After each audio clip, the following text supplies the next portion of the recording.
Committee of SANEF, Mkokeli. Thanks so much for your time on SABC News. So we're heading into an election. People are always concerned about the state of the public broadcaster, particularly at a time like this. What would you say that state is? Look, the SABC is an incredible infrastructure, very important institution in South Africa. Going to an election, there's a lot of noise and the questions about the SABC's ability to tell the story of the elections and reach the many people it potentially can. And there's been a noise about a meeting between the SABC news executives and the ANC. That generally worries you when the ANC is seen to be having conversations. Not that because there's a problem with such meetings, but the history of the relationship between the ANC and the SABC has been problematic.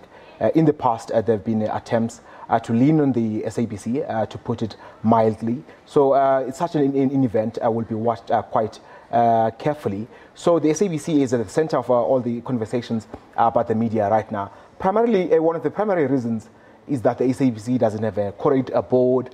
The interviews in Parliament, and it has a relatively new and a fresh executive in the news side of things. We've seen some very encouraging signs out of the SABC. For example, in a very difficult situation, the SABC was able to cover the news about Stella Ndabeni-Abrahams, the Minister of Telecoms, trying to censor journalists in the Eastern Cape. The SABC journalists stood at their ground and they covered it as news. So that's a very encouraging sign. But there are questions about whether the executive leadership at the SABC is fortified enough to withstand the kind of pressure we've become accustomed to when you're going into an election. Are they properly insulated from political interference, as some people are worried about the meeting with Mr. Mbalula? So it might have been a very normal, cordial conversation between a political party and the SABC, as the ANC claims in its defense about the meeting. What would you like to see as SANEF, as the SABC carrying out its mandate very professionally and very, very independently going into this election? Let's talk about the political party influence and how much of a right different political parties have. Because at the end of the day, the SABC is the public broadcaster. Everyone is invested in it. It's everyone's broadcaster. We've had issues with the Democratic Alliance when there was a speech by President Cyril Ramaphosa in his capacity as an ANC member. They wanted Musi Maimane speech on. That wasn't taken. The PAC also has had issues with the SABC declaring certain people leaders when they aren't leaders. And the ANC is also saying, particularly with this incident, that they should be allowed to have normal interactions with the broadcaster, and they're having those other interactions with other people. So where's the balance, and what kind of a guideline would SANEF say the SABC should follow?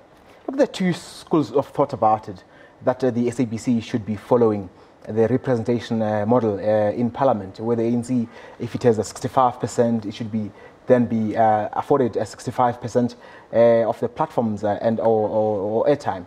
And then the other school of thought is that the SABC news executives and journalists should be using their own judgment, news judgment, in deciding what news to follow. We still want to see the journalists and being allowed the space to take such decisions and make mistakes in the process, as is natural, as the matter of the DA and versus the Mr. Ramaphosa's speech. Eventually, the issue was decided on the appeal process. So we want to see journalists being journalists and being given the space to take the hard decisions, because the proportional representation model has got its limitations. For example, a new party is not represented in Parliament, but is registered for the coming elections. Will you give them zero coverage because now they are not part of the parliamentary list? Also, the SABC is not in Parliament, so to use that model could be very, very tricky, because the Parliament uses its own rules about what sort of space and time to give to divide up between the different political parties. Let's go to that Deloitte report now. There were allegations that the SABC8 were paid by Bosasa. Deloitte released a report about that. Tell us about that. Deloitte, we went to Deloitte about the claims that came out in the Times Live report that the Bosasa company and its executives paid or might have paid money to the SABC8 or to SANEF in 2016. We did our own investigation, but we felt we needed somebody with the right skill, authority, and the gravitas to go through such a verification process. Deloitte did their own investigation, or a forensic verification independent of us. We gave them our books and our financial statements and the financial statements of a few executives at SANEF who were involved with the crowdfunding campaign. The outcomes came out confirming what we had seen with our own eyes, that there was absolutely no contribution from Bosasa or the executives at Bosasa to the crowdfunding campaign, either to SANEF or the SABC8 members. So it's actually quite a good outcome. At the same time, it's a bittersweet feeling, because people's names were named as being associated to the Bosasa campaign. I mean, there's the colleagues at the SABC8. People asked questions about their integrity, and they had to face their own families and say, we took no money from this. It was actually quite ironical that the SABC8 stood against Mr. Hlaudi's rule of terror within the SABC8. And Mr. Hlaudi said himself that he had received money from Bosasa. So it would have been strange that Bosasa would fund Mr. Hlaudi Motsoeneng and still fund the people who stood up to Mr. Motsoeneng and then found themselves out in the streets because they stood up for a free SABC. And very briefly, before we go, Deloitte said that this is not a full forensic audit, but it's enough, it satisfies you enough that they have given this report? It's not in terms of the statutes of auditing and all the processes.